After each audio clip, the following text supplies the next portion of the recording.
Hello students, welcome back to my channel. Shahid Khan Education Academy में मैं आपका टीचर इंजीनियर उस्मान खान। आज का जो हमारा टॉपिक होने लगा है वो है कोऑर्डिनेट कोवलेंट बॉन्ड से मुतालिक। अच्छा, इससे पिछले लेक्चर में हमने डिटेल से डिस्कस करके आ चुके हैं कि कोऑर्डिनेट कोवलेंट बॉन्ड क्या होता है। ठीक है, उसकी हमने बहुत सारी एग्जांपल्स भी देखी थी जो कि बुक में हमारे पास गिवन है। तो यहाँ पर ना एक्सरसाइज बनी हुई है, आप देखेंगे अपनी बुक में। मेरे पास जो बुक है ना उसका पेज नंबर 41 बनता है ये। और वहां पर मैंने ये देखा है कि जहां पर कोऑर्डिनेट कोवलेंट बॉन्ड का टॉपिक खत्म हो रहा है वहां पर एक्सरसाइज का एक बॉक्स बना हुआ है। तो वहां पर दो क्वेश्चंस गिवन है। तो पहला क्वेश्चन जो है ना आपसे वो ये कहता है कि ड्रॉ द पिक्चर्स। पिक्चर्स बनानी है हमने किसकी? कोऑर्डिनेट कोवलेंट बॉन्ड की, जो कि BF3 और AlCl3 के दरम्यान में बना हुआ है। तो इसके साथ जो है ना ये भी चीज है कि हमारे पास इसका पार्ट बी भी गिवन है। तो हमें उसकी तरफ जाने की फिलहाल जरूरत नहीं है क्योंकि हम पहले ये कर लें, इसको डिटेल से समझ लें, फिर अगला पार्ट भी कर लेंगे। तो इसलिए मैंने पार्ट ए की हेडिंग बना दी है। अब हम स्टार्ट करते हैं पार्ट ए को। सबसे पहले ना आपको किसी भी तरह की एक बॉन्डिंग करनी है ना, तो आपको पता होना चाहिए कि जो जो स्पेसिफिक एटम्स की, एलिमेंट्स की हम बात कर रहे हैं ना, वो कौन कौन से ग्रुप से बिलोंग करते हैं। तो ये पता होना चाहिए आपको। तो मैं यहाँ पर लिखता हूँ कि जो बोरोन है, बी से बोरोन, ये है इज इन ग्रुप। कौन से ग्रुप में है ये है ग्रुप 13 के अंदर।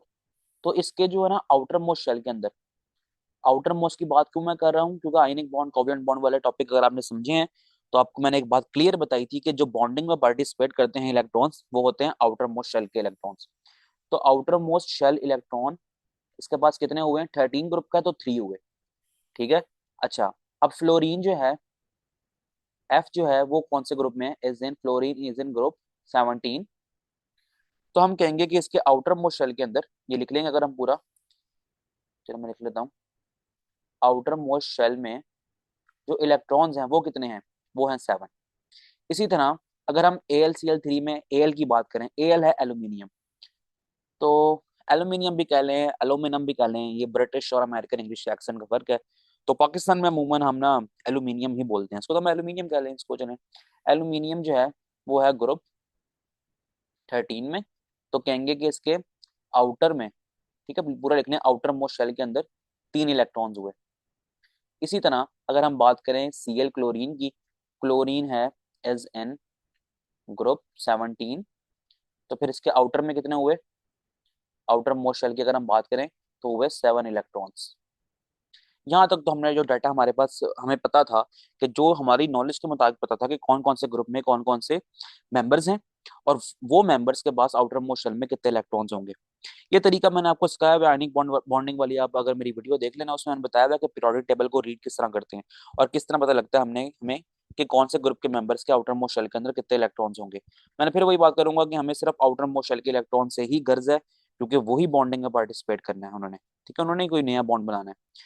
तो बहरहाल ये अगर साइड नॉलेज पता लगी आपको तो हम चलते हैं BF3 और AlCl3 के दरम्यान में बॉन्ड बनाने की कोशिश करते हैं। कौन सा bond? Coordinate covalent bond. Okay जी। यहाँ पर जो लेस इलेक्ट्रोनेगेटिव होता है ना एलिमेंट, उसको हम सेंटर में लिखते हैं।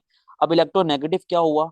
इलेक्ट्रोनेगेटिविटी एक ऐसी प्रॉपर्टी है, यानी कि एक ऐसी सलाहियत है किसी भी एलिमेंट की कि वो दूसरे एलिमेंट को अपनी तरफ अट्रैक्ट कर ले। ठीक है। इलेक्ट्रॉन एक्सेप्ट करने की जो कैपेबिलिटी है ना, वो होती है इलेक्ट्रोनेगेटिविटी। इसके बारे में डिटेल्स में आयनिक बॉन्ड और कोवलेंट बॉन्ड के अंदर भी डिस्कस करके आ चुका हूँ। तो फिलहाल हम ज्यादा डेप्थ में नहीं जा रहे। इलेक्ट्रोनेगेटिविटी को आप इस तरह समझ लेंगे कि जो अगर हम ग्रुप में लेफ्ट टू राइट मूव करें तो राइट वाले जो मेंबर्स होते हैं ग्रुप 16 17 वाले, इनके एलिमेंट्स हाईली इलेक्ट्रोनेगेटिव होते हैं। हाईली इलेक्ट्रोनेगेटिव मींस कि इनके पास इलेक्ट्रॉन एक्सेप्ट करने की, इलेक्ट्रॉन्स को अपनी तरफ खींचने की, इस तरह कह लें आप, सलाहियत, कैपेबिलिटी या एबिलिटी ज्यादा होती है। तो मैं जो लेस इलेक्ट्रोनेगेटिव है, यहाँ पर BF3 में बोरोन है, उसको मैं बीच में लिखूंगा और एफ को मैं यहाँ लिख दूंगा। एक एफ यहाँ पर, एक एफ यहाँ पर और एक एफ यहाँ पर। कोई मसला यहाँ तक? उम्मीद है कि कोई मसला नहीं होगा। BF3 में हमने लिखना सीख लिया कि बी सेंटर में आ जाएगा और एफ जो है वो तीनों साइड पर आ जाएंगे। ओके जी। अब हमें बात की थी, हमें पता लग गया था कि ब्रोन जो है ना वो ग्रुप 13 का मेंबर है, तो आउटर मोस्ट शेल में इलेक्ट्रॉन्स 3 हुए। तो मैंने इसके इलेक्ट्रॉन्स को यहाँ पर दे रहा हूँ डॉट की फॉर्म में। एक मैंने यहाँ दे दिया, एक मैंने यहाँ दे दिया, एक मैंने यहाँ दे दिया। हो गए हैं 3 पूरे। फ्लोरीन ग्रुप 17 में है, आउटर मोस्ट शेल के अंदर कितने हुए? 7 इलेक्ट्रॉन्स हुए। तो 7 में से हम 2 यहाँ लगाएंगे, 2 हम लगा देंगे यहाँ पर। इसको ना इस तरह लगा लेंगे, ज़्यादा बेहतर रहेगा, ऐसे और ऐसे। ठीक है, 2 हम लगा लेते हैं यहाँ पर। 6 हो गए हैं। एक हम लगा लेंगे यहाँ पर। इसी तरह 2 यहाँ लगाएं, 2 यहाँ लगाएं, 2 यहाँ लगाएं, एक यहाँ लगा दें। दो यहाँ लगाएं, दो यहाँ लगाएं, दो यहाँ लगाएं और एक यहाँ लगा दें। कोई मसला तो नहीं होना चाहिए। उम्मीद करता हूँ कि हमने पूरे पूरे इलेक्ट्रॉन्स डिस्ट्रीब्यूट कर दिए जिनका जितना जितना हिस्सा बनता था। ओके, ये BF3 लिख लिया हमने। अब ये एंड लिखा है ना बीच में, तो एंड की जगह मैं लगाऊंगा यहाँ पर प्लस का साइन। ठीक है, तो प्लस साइन लगाने से अब ये होगा कि हमने एक लिख लिया BF3 कंपाउंड, और अगला कंपाउंड AlCl3 है उसको भी लिख लिया यहाँ तक। यहाँ पर Al लगा दिया यहाँ पर। ठीक है, यहाँ पर Cl लगा रहा हूँ मैं, यहाँ पर Cl लगा रहा हूँ मैं, यहाँ पर Cl लगा रहा हूँ। Al को मैं डॉट वाले इलेक्ट्रॉन्स दे रहा हूँ। अब ये अगर आप पहली बार ये वीडियो देख रहे हैं ना, डॉट क्यों लगा रहे हैं, क्रॉस क्यों लगा रहे हैं, तो इसके लिए मैं आपको कहूंगा कि आप आयनिक बॉन्ड और कोवलेंट बॉन्ड और कोऑर्डिनेट कोवलेंट बॉन्ड, ये तीनों बॉन्डिंग समझ के आ जाएं पहले अच्छे से, फिर आपकी बातें क्लियर होंगी। ठीक है, लेकिन मैं फिर भी कोशिश कर रहा हूँ, अगर आप पहली बार ये वीडियो देख रहे हैं, मेरे चैनल पे पहली बार आए हैं, तो आपको ये सारी बातें मैं फिर भी साथ साथ क्लियर करता जाऊँ।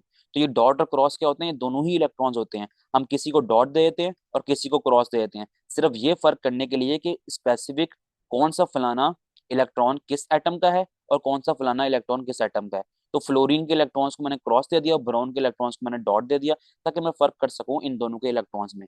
ठीक है, ओके। एल्यूमिनियम वाले को मैंने दे रहा हूँ डॉट और क्लोरीन वाले को मैं दूंगा क्रॉस। तो दो ये, दो ये, दो ये, ठीक है, और एक ये। सात इलेक्ट्रॉन्स आउटर मोस्ट शेल में, हमने सात पूरे कर दिए। सिमिलरली दो यहाँ पर देंगे, दो यहाँ पर दे दें आप, दो यहाँ पर कर लें और एक यहाँ कर लें। सात इसके पूरे हो गए। दो यहाँ करेंगे, दो यहाँ करेंगे, दो यहाँ करेंगे, छह और एक, ये सात पूरे हो गए। तो हमने AlCl3 भी लिख लिया और BF3 भी हमने यहाँ पर लिख लिया है। अब असल गेम शुरू होती है यहाँ पर। अब हम इसके दरमियान में कोऑर्डिनेट कोवलेंट बॉन्ड किस तरह बनाएं। ठीक है, कोऑर्डिनेट कोवलेंट बॉन्ड का अगर आपने लेक्चर लिया हुआ है, तो आपको मैंने एक बात बताई थी, बार बार रिपीट की थी ये बात, और बेसिक कॉन्सेप्ट ही कोऑर्डिनेट कोवलेंट बॉन्ड का यही है कि हमारे पास जब दो तरह के कंपाउंड्स या दो तरह के हमारे पास एलिमेंट्स हों, तो उनके दरमियान में जब कोऑर्डिनेट कोवलेंट बॉन्ड बनाना है ना, तो उन दोनों में से एक के पास एक लोन पेयर जरूर होना चाहिए। ठीक है, जब वो लोन पेयर उसके पास होगा तो वो फिर दूसरे को वो डोनेट करेगा। अगर जब ये इस तरह की शेयरिंग होगी, मतलब शेयरिंग नहीं हो रही बल्कि यहाँ पर वो कोवलेंट बॉन्ड में होती है, इस तरह की अगर कोई इलेक्ट्रॉन पेयर, इनके दोनों इलेक्ट्रॉन्स एक एटम दूसरे एटम को दे रहा है, तो इस तरह की जो बॉन्डिंग होगी ना, उसको हम कोऑर्डिनेट कोवलेंट बॉन्ड बोलेंगे। ठीक है, तो यानी कि एक के पास इलेक्ट्रॉन ज्यादा है तो वो किसी और को दे देगा, ताकि उसका जो बैलेंस है ना, वैलेंस शेल जो है इसका, वो भी फुलफिल हो जाए और वो भी स्टेबल हो जाए। तो यहाँ पर आप देखें, अगर हम बॉन्डिंग बनाएंगे तो हम जाहिर सी बात है बी, ये यहाँ पर बी की, ठीक है, यहाँ पर ये बी की और यहाँ पर ये एल की, इनके दरमियान में बनाएंगे ना कोऑर्डिनेट कोवलेंट बॉन्ड। तो इनके दरमियान में कैसे बनेगा, ना तो बी के पास लोन पेयर है ना ही एल के पास लोन पेयर है। तो अब हम क्या करेंगे, अच्छा मैं मजीद इसको ना, मैंने स्ट्रक्चर बना लिया, एक स्टेप आपने भी और करना है। मैं मजीद इसको ना कोवलेंट बॉन्ड की फॉर्म में लिखने की कोशिश करता हूँ। ठीक है, वो कैसे, यहाँ पर मैं बी लिख रहा हूँ, ठीक है, यहाँ पर वही एफ, यहाँ पर भी एफ, यहाँ पर भी एफ। अब आप देखें, आपने बनाना नहीं है लेकिन समझाने के लिए ऊपर वाला पूरी डायग्राम बना लेनी है। इजाफी अब जो मैं बना रहा हूँ ना, ये देखें डॉट एंड क्रॉस। ये कोवलेंट बॉन्ड हमें बताता है कि एक डॉट और एक क्रॉस आ जाए, इसका मतलब होता है कि एक कोवलेंट बॉन्ड का हमने साइन बना देना है। सिमिलरली यहाँ पर भी इसकी वजह से ना मैं यहाँ पर एक बॉन्ड बना रहा हूँ। इसी तरह यहाँ पर डॉट एंड क्रॉस की वजह से, जो कि ब्रोन का डॉट है, ब्रोन का इलेक्ट्रॉन है, और एफ का इलेक्ट्रॉन है क्रॉस की फॉर्म में, इसकी वजह से यहाँ पर मैं एक बॉन्ड बना रहा हूँ। ठीक है, कोवलेंट बॉन्ड। तो यहाँ पर देखें, फ्लोरीन ने तो अपने आप को फुलफिल कर लिया अच्छे से, और ब्रोन यहाँ पर जो है ना, वो अपने आप को फुलफिल नहीं कर पा रहा, क्योंकि बोरोन के पास जो है ना तीन इलेक्ट्रॉन आउटर मोस्ट शेल में पहले से थे, एक एक इलेक्ट्रॉन उसने शेयर कर लिया फ्लोरीन से। ठीक है, तो तीन और तीन छह हो गए। अभी भी दो इलेक्ट्रॉन का डेफिशिएंट है ये भी। सिमिलरली एल्यूमिनियम भी दो इलेक्ट्रॉन्स का डेफिशिएंट है, क्योंकि उसने तीन इलेक्ट्रॉन्स तो एल्यूमिनियम के पास डॉट की फॉर्म में थे, और तीन इलेक्ट्रॉन्स उसने ले लिए। ये देखें ना, एक इलेक्ट्रॉन इस क्लोरीन से लिया, एक इलेक्ट्रॉन इस क्लोरीन से लिया, एक इलेक्ट्रॉन उसने इस क्लोरीन से लिया। तो यहाँ पर लिया मतलब है कि शेयर किए हैं। ठीक है, ये जो क्रॉस वाला इलेक्ट्रॉन है, ठीक है, ये पार्टिसिपेट कर रहा है आउटर आउटक्ट पूरा करने के लिए, क्लोरीन का भी और एल्यूमिनियम का भी आउटर मोस्ट शेल पूरा करने के लिए। ठीक है, तो ये शेयरिंग होती है, कोवलेंट बॉन्ड में सब समझाया डिटेल्स मैंने इसको। बरल, तो यहाँ पर देखें, अभी भी आप देखें एल्यूमिनियम के पास तीन अपने थे, तीन उसने शेयर कर लिया क्लोरीन के साथ, छह हो गए। अभी भी डेफिशिएंसी कितने की है, दो की है। आठ होने चाहिए ना पूरा करने के लिए अपना आउटर मोस्ट शेल, ऑक्टेट जिसको हम कहते हैं। तो अभी भी वो भी डेफिशिएंट है, तो बोरोन भी डेफिशिएंट है, एल्यूमिनियम भी डेफिशिएंट है, इनके पास लोन पेयर भी नहीं है। फिर ये कोऑर्डिनेट कोवलेंट बॉन्ड कैसे बनाएंगे, without lone pair coordinate covalent bond नहीं बनता होता। ठीक है, अब ये इसके बीच में आपको सारी स्टोरी समझाता हूँ। अच्छा, मैंने यहाँ पर प्लस की जगह ना, यहाँ पर मैं बना दूंगा एक कोऑर्डिनेट कोवलेंट बॉन्ड का साइन। अभी बना रहा हूँ मैं, बताऊंगा कि किस तरह बनाएंगे। ठीक है, यहाँ पर मैं एल्यूमिनियम बना रहा हूँ, यहाँ पर एक मैं ये दे देता हूँ, मैं ये दे देता हूँ, एक मैं यहाँ पर इस तरह दे देता हूँ। ठीक है, मैं ना एफ को ना यहाँ से खत्म करके ना, मैं कोशिश करता हूँ कि यहाँ पर बना दूँ इसको। ठीक है, ताकि ना ये कोऑर्डिनेट कोवलेंट बॉन्ड पूरा रिप्रेजेंट हो सके प्रॉपर बी और ए एल के दरमियान में। यहाँ तक कोई मसला नहीं होना चाहिए आपको, यहाँ तक बातें बिल्कुल क्लियर हैं। बोरोन और एल्यूमिनियम आपस में बनाएंगे कोऑर्डिनेट कोवलेंट बॉन्ड, क्योंकि सीएल सीएल उधर वाले और यहाँ पर फ्लोरीन फ्लोरीन, इन्होंने तो अपना अपने आप को फुलफिल कर लिया, इलेक्ट्रॉन्स फुलफिल हो गए हैं इसके तो अपने। ठीक है, किस तरह फुलफिल हुए, फिर बात रिपीट कर रहा हूँ। 7 इलेक्ट्रॉन्स फ्लोरीन के अपने पास थे, और एक इलेक्ट्रॉन जिस तरह यहाँ पर इसने बोरोन से शेयर किया, यहाँ पर इस वाले फ्लोरीन ने बोरोन से शेयर किया, इस वाले बोरोन ने फ्लोरीन से साथ शेयर किया। तो फ्लोरीन तो अपने अपने आउटर मोस्ट शेल पूरे कर चुके हैं। सिमिलरली क्लोरीन AlCl3 में अपने आउटर मोस्ट शेल पूरे कर चुके हैं और वो स्टेबल हो गए हैं। यहाँ पर जो असल मसला डेफिशिएंसी कहाँ पर है, बोरोन के पास और एल्यूमिनियम के पास है, और इनके पास लोन पेयर भी नहीं है। अब ये किस तरह जो है ना वो बॉन्ड बनाएंगे और किस तरह कोऑर्डिनेट करेंगे आपस में, ये असल स्टोरी है। तो अब यहाँ पर मेन कॉन्सेप्ट आ रहा है, मैं आपको पॉइंट्स डिक्टेट भी करवाऊंगा जो कि आपने जरूर लिखने हैं, लेकिन पहले आप कॉन्सेप्ट समझने की आपने ना कोशिश करनी है। अब देखिए, अगर हम बात करें ना फ्लोरीन और क्लोरीन की, ये दोनों ना हाईली इलेक्ट्रोनेगेटिव हैं। लेकिन अगर हम कंपेयर करेंगे कि भाई बताओ ज्यादा क्लोरीन हाईली इलेक्ट्रोनेगेटिव है या फ्लोरीन, तो हम कहेंगे कि फ्लोरीन हाईली इलेक्ट्रोनेगेटिव है ज्यादा। ठीक है, ग्रुप 17 का पहला मेंबर है फ्लोरीन, तो वो हाईली इलेक्ट्रोनेगेटिव है। अच्छा जी, इसके हाईली इलेक्ट्रोनेगेटिव होने का असर बोरोन पे किस तरह पड़ेगा? अब होना ये है कि जो फ्लोरीन हाईली इलेक्ट्रोनेगेटिव है ना, वो अब क्या करेगा, जो बोरोन के इलेक्ट्रॉन्स है ना उनको थोड़ा सा ना अपनी तरफ टिल्ट करेगा, अपनी तरफ बेंड करने की कोशिश करेगा, खींचने की कोशिश करेगा। इलेक्ट्रोनेगेटिव यही तो होता है कि इलेक्ट्रॉन को अपनी तरफ खींचे। ठीक है, जब ये उस तरह का होगा ना, इस तरह की कंडीशन बनेगी, तो ये जो पूरा एरिया है, ये जो पूरा का पूरा एरिया है ना, ये इलेक्ट्रॉन डेंस हो जाएगा। ठीक है, यानी कि electron dense, electron rich reason बन जाएगा ये। जब ये इलेक्ट्रॉन रिच रीजन बन जाएगा, यानी कि इसकी इलेक्ट्रॉन डेंसिटी बहुत ज्यादा हो जाएगी। ठीक है, तो फिर क्या होना है, होना ये है कि इसके मुकाबले में इसका साथ वाला AlCl3 है ना, वो लेस इलेक्ट्रॉन डेंस होगा। तो अब ये BF3 क्या करेगा, BF3 में खास तौर पे बोरोन, वो ये करेगा कि अपनी हाईली इलेक्ट्रॉन डेंसिटी होने की वजह से ये AlCl3 को अपनी तरफ अट्रैक्ट करने की कोशिश करेगा। जब इसको अपनी तरफ अट्रैक्ट करेगा, तो अट्रैक्ट करने के दौरान क्या होना है, इलेक्ट्रॉन्स देने हैं। तो अपना इलेक्ट्रॉन डेंस जो हाई रीजन है ना, उस रीजन के अपने अंदर घेर लेगा इसको, और अपने इलेक्ट्रॉन्स की कुछ कुव्वत, अपने इलेक्ट्रॉन डेंसिटी की कुछ कुव्वत, कुछ पावर, कुछ ताकत AlCl3 को भी देगा। ये बात समझ आ रही है? मैं कह रहा हूँ कि फ्लोरीन जो कि हाईली इलेक्ट्रोनेगेटिव है, इसकी वजह से ये पूरा एरिया BF3 वाला इलेक्ट्रॉन डेंस बन गया। इलेक्ट्रॉन डेंस बना है, इसका मतलब है कि इसकी किसी दूसरे को अपनी तरफ अट्रैक्ट करने की कैपेबिलिटी बहुत ज्यादा हो गई है, जिसकी बिना पर ये AlCl3 को अपनी तरफ अट्रैक्ट करेगा। अब अट्रैक्ट इस तरह करेगा कि अपने अंदर घेरेगा, अपने इलेक्ट्रॉन डेंसिटी के अंदर इसको घेरेगा, और कुछ इलेक्ट्रॉन डेंसिटी की जो पावर है, इटसेल्फ इलेक्ट्रॉन्स नहीं दे रहा। कोऑर्डिनेट कोवलेंट बॉन्ड में होता है ना कि अपने इलेक्ट्रॉन्स दे देते हैं, ये इटसेल्फ इलेक्ट्रॉन्स तो नहीं दे पा रहा, लेकिन ये इतना जरूर कर रहा है कि अपनी इलेक्ट्रॉन डेंसिटी की जो पावर है ना, उस पावर में से AlCl3 को अपनी तरफ अट्रैक्ट कर रहा है, जिसकी बिना पर हम कह देंगे कि ये बोरोन क्या काम करेगा, बोरोन एज अ डोनर काम करेगा, और एल्यूमिनियम एज एक्सेप्टर काम करेगा। तो इसी वजह से मैं एक काम करूंगा, यहाँ पर पार्शियल पॉजिटिव लगा दूंगा और यहाँ पर एल्यूमिनियम पे पार्शियल नेगेटिव लगा दूंगा। ठीक है, ये बात समझ आइए। अब आपने क्या करना है, ये बात तो आपको समझ आ गई होगी, नहीं समझ आई तो वीडियो को दोबारा पीछे करें, फिर सुने, फिर समझ नहीं आ रही फिर पीछे करके सुने इसको। ये आपने कॉन्सेप्ट नहीं जाने देना अपने हाथ से। बहुत ही टेक्निकल किस्म का क्वेश्चन दिया हुआ इन्होंने। मुझे समझ नहीं आ रहा कि 9th क्लास के बच्चों को इस तरह का क्वेश्चन क्यों दे दिया, लेकिन चलें, अब दे दिया बुक ने तो हमें तो अब इसको फॉलो करना है ना। तो अब हम क्या करने लगे हैं, हम ये काम करेंगे कि पॉइंट्स लिखेंगे कुछ, वो पॉइंट्स आपने करने हैं याद। ठीक है, ताकि आपको ये स्टेप बाय स्टेप पता लग जाए। तो नंबर 1 स्टेप मैं आपको लिखवा रहा हूँ, आपने वो लिखना है। यहाँ लिखेंगे due to high electronegativity, due to high electronegativity of fluorine, fluorine की इलेक्ट्रोनेगेटिविटी ज्यादा होने की बिना पर the overall BF3 molecule becomes an electron dense region. यही बातें समझाई थी ना मैंने आपको अभी थोड़ी देर पहले। ओके, इसका फिर पॉइंट 2 अब लिखेंगे। हम कह देंगे कि जो है ना, हम पहले ये बताने की कोशिश करेंगे कि even boron itself is electron deficient, बिल्कुल बात है। बोरोन के पास तो 6 इलेक्ट्रॉन्स हो गए, 3 अपने और 3 फ्लोरीन से लिए हुए, 8 करने थे ना, अभी भी इलेक्ट्रॉन डेफिशिएंट है। हम कहेंगे even boron, boron itself boron खुद से ही इलेक्ट्रॉन डेफिशिएंट है,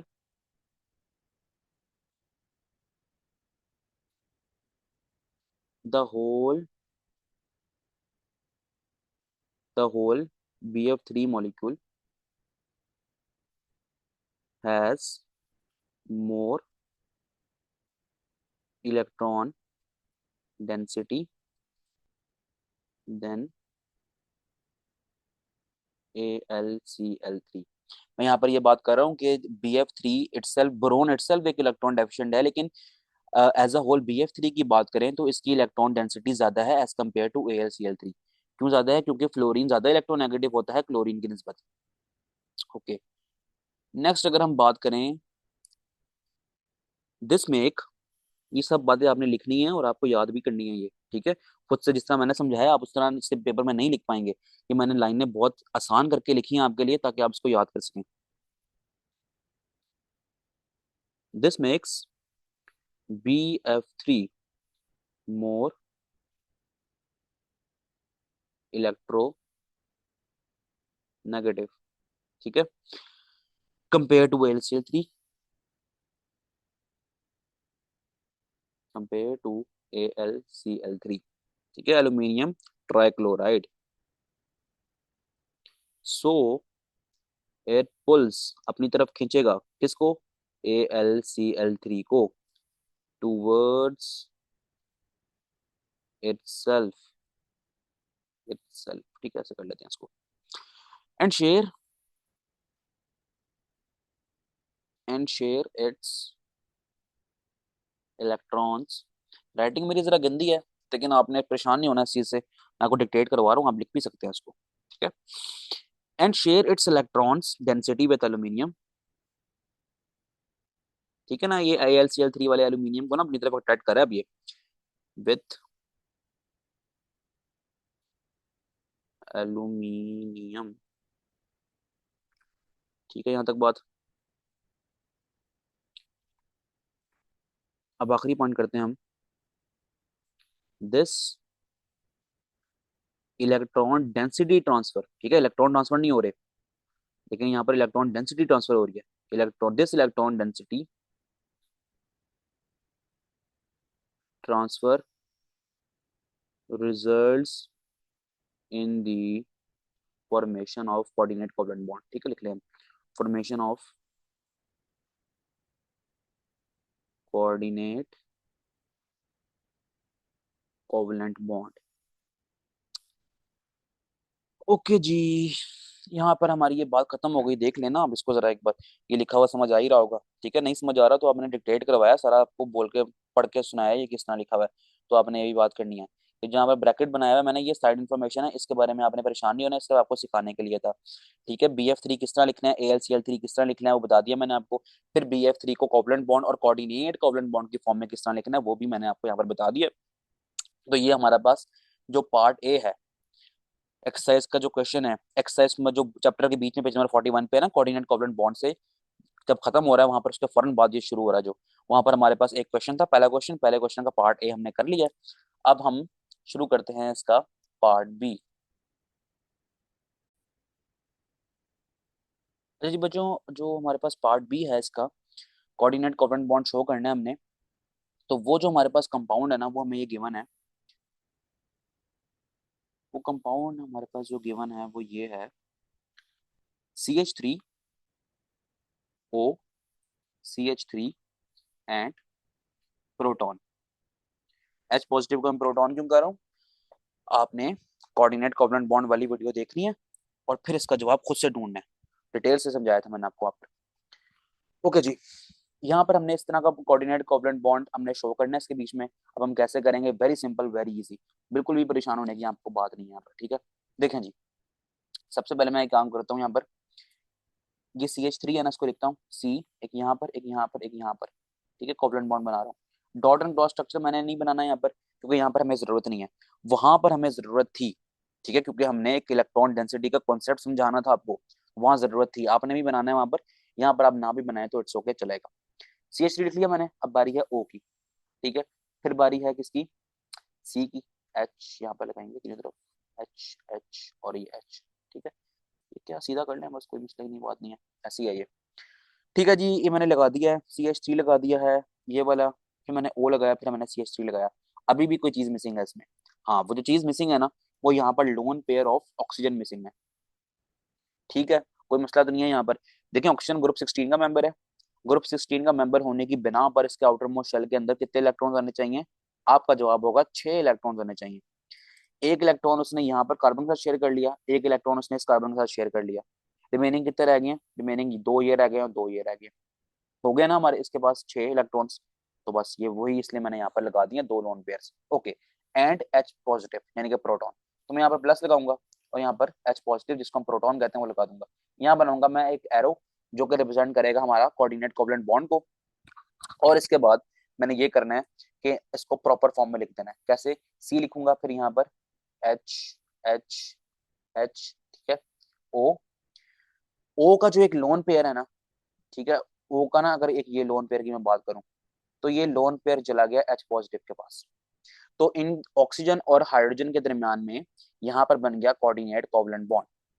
ठीक है, तो एक लोन पेयर वहां पर गया, H पॉजिटिव है। H पॉजिटिव मीन्स है कि ये इलेक्ट्रॉन डेफिशिएंट हाइड्रोजन है, जिसको एक इलेक्ट्रॉन की वैसी जरूरत थी। ऑक्सीजन के पास 2 इलेक्ट्रॉन्स थे, उसने एक इलेक्ट्रॉन हाइड्रोजन को दे दिया, एक इलेक्ट्रॉन अपने पास रखा, तो वो एक और एक इलेक्ट्रॉन मिलकर उन्होंने एक बना दिया बॉन्ड, जिसको हम कह रहे हैं कोऑर्डिनेट कोवलेंट बॉन्ड।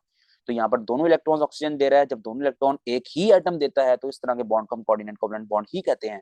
और अगर एक एक इलेक्ट्रॉन दोनों डिफरेंट एटम्स दे रहे हैं तो इस केस में बनेगा ये सिर्फ और सिर्फ कोवलेंट बॉन्ड। सारी summary covalent bond coordinate covalent bond की मैं बार बार रिपीट कर रहा हूँ, अभी भी समझ नहीं आ रही तो फिर क्या कर सकते हैं भाई? कुछ भी नहीं कर सकते हम तो। यही है कि दोबारा वीडियो सुनने, ये नहीं समझ आ रही तो कमेंट सेक्शन में बता दें आप। परेशान नहीं होना, मेरे होते परेशान नहीं होना बच्चों ने, ठीक है ना? अच्छा से समझाऊंगा, सारे कॉन्सेप्ट क्लियर कराऊंगा आप लोगों के। बहरहाल मैं यहाँ पर ना अब लिख रहा हूँ कि ऑक्सीजन बना दिया मैंने। ऑक्सीजन के ना यहाँ पर मैं बना देता हूँ, इधर बना दो, ऊपर बना दो, जो मर्जी है आपकी। यहाँ पर हाइड्रोजन बना देता हूँ मैं यहाँ पर, ठीक है। यहाँ पर लोन पेयर वैसे रहने देता हूँ, ठीक है। ये जो मैंने सर्कल किया ना इस वजह से, यहाँ पर मैं हाइड्रोजन ले आया हूँ, ठीक है, बॉन्ड बना के। और ये वाला जो हिस्सा है ना, ये वाला हिस्सा, इसको मैंने एज इट इज लिख दिया, ठीक है। आपने इसको लिखना नहीं है, नहीं चलेगा। ऊपर वाला भले आप लिख दें, तो मिस्टेक की बात नहीं है। ओके, फिर क्या बारी आई है? फिर बारी आई कार्बन की। फिर यहाँ पर हाइड्रोजन, यहाँ पर हाइड्रोजन, यहाँ पर हाइड्रोजन। ये एंड वाले CH3 तो वैसे ही रह गए हैं, ठीक है। फिर ऐसा होल इसको हम ब्रैकेट में बनाएंगे। ब्रैकेट थोड़ा खराब हो गया, फिर ब्रैकेट बनाएंगे यहाँ पर हम as a whole, like this and this. थोड़ा सा प्यारा बना दूं ना तो अच्छा लगे लिखा हुआ भी। चलें, ये बन गया हमारे पास कोऑर्डिनेट कोवलेंट बॉन्ड। बेचारे का बॉन्ड छोटा सा बन गया, लेकिन कोई बात नहीं, आपने खुद बना लेना बड़ा सा। यहाँ मैं लगा रहा हूँ ब्रैकेट, मैंने इसलिए बनाया है, यहाँ अपना प्लस लगाऊंगा, जो कि शो करेगा कि जो ऑक्सीजन जो है ना, वो अभी भी इलेक्ट्रॉन डेफिशिएंट है। इलेक्ट्रॉन डेफिशिएंट ही है ना, जाहिर बात है, क्योंकि वो उसने जो अपना इलेक्ट्रॉन जो है ना, मतलब इलेक्ट्रॉन डेफिशिएंट इस सेंस में मैं कह रहा हूँ इसको, कि अब अपना इलेक्ट्रॉन इसने किसी और को दिया, और रिटर्निंग बदले में इसके साथ हुआ ही है कि इसको बेचारे को ना प्रोटॉन नहीं मिला कोई, ठीक है। तो इसलिए जो इलेक्ट्रॉन किसी को देता है तो उस बिना पर ना इसके ऊपर प्लस चार्ज आ जाता है। तो परेशान जो है ना, बिल्कुल प्लस चार्ज कहाँ से आया, मैंने बता दिया है कि ऑक्सीजन ने अपना इलेक्ट्रॉन हाइड्रोजन को दिया है। हाइड्रोजन को देने की वजह से जब कोई भी किसी को इलेक्ट्रॉन देता है अपना, तो उसके ऊपर प्लस चार्ज आना ही आना होता है, ठीक है ना। तो इस बारे में आपने परेशान नहीं होना। जिस तरह हम कहते होते हैं ना, सिंपल मिसाल के तौर पे अगर हम Na की बात करें, Na अपना इलेक्ट्रॉन देगा किसी को तो Na प्लस चार्ज आ जाएगा, ठीक है, ये वही बात होगी है। तो ये ऑक्सीजन के ऊपर प्लस चार्ज आने की वजह से एज अ होल ब्रैकेट में मैंने प्लस चार्ज लगा दिया। तो जी हमारे पास का पार्ट भी पूरा हो गया। कोई मसला, कोई परेशानी आपने मुझे बताना है, जरूर डिस्कस करना है मेरे से ये, ठीक है ना। तो इस बारे में आपको बिल्कुल परेशान होने की जरूरत नहीं है। तो हमारे पास एक और क्वेश्चन भी है, अब हम उसको भी करते हैं। तो क्वेश्चन हमसे ये कहता है कि which compound is not able to form a coordinate covalent bond. तो यहाँ पर हम चाहें तो उसको उसको उस क्वेश्चन को हम लिख भी सकते हैं।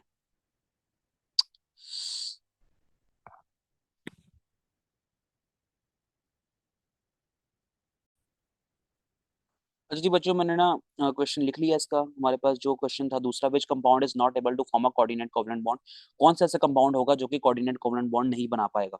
तो इसका आंसर बड़ा सिंपल है, बड़ा इजी है। जाहिर सी बात है, जिसके पास लोन पेयर नहीं होगा वो नहीं बनाएगा, ठीक है ना। तो लोन पेयर वाली बात तो हम कर लेंगे, लेकिन हमने जो एग्जांपल समझी थी BF3 और AlCl3 वाली, वहां पर हमने डिस्कस किया था इलेक्ट्रॉन डेंसिटी के रीजन को। तो थोड़ा सा इन दोनों चीजों को मिला मिलू के ना हम कुछ एक आंसर बनाने की कोशिश करते हैं। कोई प्यारा सा पेन पकड़ लेते हैं, ठीक है। इसकी राइटिंग कुछ लाइट है, तो कोई अच्छा पकड़ते हैं। ये देखते हैं कैसे लिखता है। तो हम लिख सकते हैं जी, a compound, a compound that has neither a lone pair, ठीक है, a lone pair nor an electron rich region. सो तो नहीं गए हो भाई, समझ आ रही है ना चीजें? मुझे तो बहुत तेज नींद आ रही है, लेकिन मैं लेक्चर कंप्लीट करके ही सोऊंगा। Can not form a coordinate covalent bond. खत्म करते हैं, बस बहुत लंबा नहीं लिखना हमने आंसर, नहीं बड़ी, हम खत्म कर रहे हैं इसको। कहता है कौन सा कंपाउंड है जो कोई कोऑर्डिनेट कोवलेंट बॉन्ड नहीं बना सकता, तो हम कहेंगे कंपाउंड दैट हैज नीदर, ऐसा कंपाउंड जिसके पास ना तो कोई लोन पेयर हो, ना ही इलेक्ट्रॉन रिच रीजन हो, जिस तरह हमारे पास BF3 के पास था। तो इस तरह के कंपाउंड कोऑर्डिनेट कोवलेंट बॉन्ड नहीं बना सकते। तो हमारे पास ये लेक्चर काफी लंबा हो गया, पता नहीं, अब मैं रिकॉर्डिंग बंद करूंगा तो पता लगेगा कितना लंबा हुआ लेक्चर ये। लेकिन आपने, मैंने बहुत कोशिश की है, बहुत ईमानदारी के साथ, मुझे बहुत तेज नींद आ रही है, लेकिन मैंने फिर भी ना कोशिश की है कि आपको जितना हो सके पॉसिबल कॉन्सेप्ट समझा दूं इसके, ताकि आपको कोई परेशानी ना हो। ठीक है, तो अब हम खत्म करते हैं इस वीडियो को। अगर वीडियो पसंद आई है तो लाइक कर दीजिएगा, जरूर लाइक कर दीजिएगा, बल्कि बहुत मेहनत की है मैंने इस पे ही क्या, तमाम लेक्चर से मेहनत करता हूँ मैं। तो आपने इसको लाइक करना है। और क्लास 9 केमिस्ट्री के जितने भी जो लेक्चर्स हैं पूरी बुक के, तो वो प्लेलिस्ट आपको शो हो रही होगी स्क्रीन पे, आप इसको भी लाइक कर दें। और मजीद coordinate covalent bond, ionic bond और कोवलेंट बॉन्ड, इन चारों बॉन्ड को अच्छे से पढ़ लें, उसकी वीडियो भी आपको डिस्क्रिप्शन में मैं डाल दूंगा, और एंड स्क्रीन पर भी शो हो रही होगी, तो आप वहां पर भी देख सकते हैं। मिलते हैं नेक्स्ट वीडियो में। ओके जी, अल्लाह हाफिज़।